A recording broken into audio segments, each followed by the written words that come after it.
భైరవా చెప్పు విందా. మనకేంటి సెక్స్ పరీక్ష?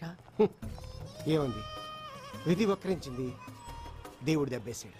దెబ్బ కాకపోతే మరేంటి భైరవా? పువ్వు పువ్వుగా పుట్టాలి, కాయ కాయగా పుట్టాలి. పువ్వు కాయగా పుడితే మెంటల్లీ ఎంత డిస్టర్బెన్స్, ఫిజికల్లీ ఎంత స్ట్రెయిన్. నాకు ఐడియా. ఏంటి భైరవా అది? సృష్టికి ప్రతి సృష్టి సెక్స్ చేంజ్ ఆపరేషన్. నువ్వు అమ్మాయిగా మారిపోవచ్చు కదా. ఆపరేషన్ ఫెయిల్ అయితే?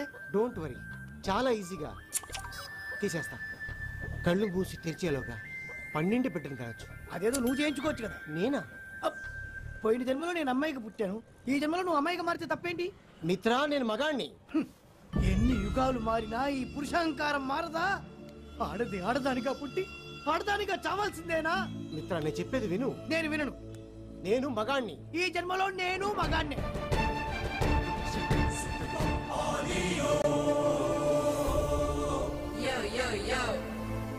నీ కథ చాలా ఇంట్రెస్టింగ్ గా ఉంది.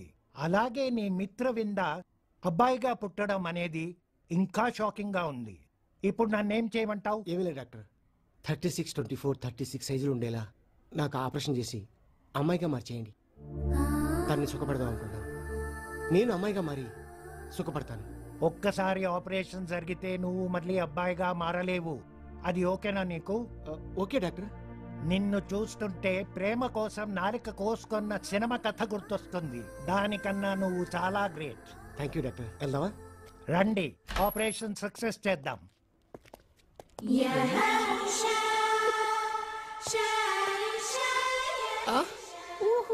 అయిపోయింది, ఏం పర్లేదు.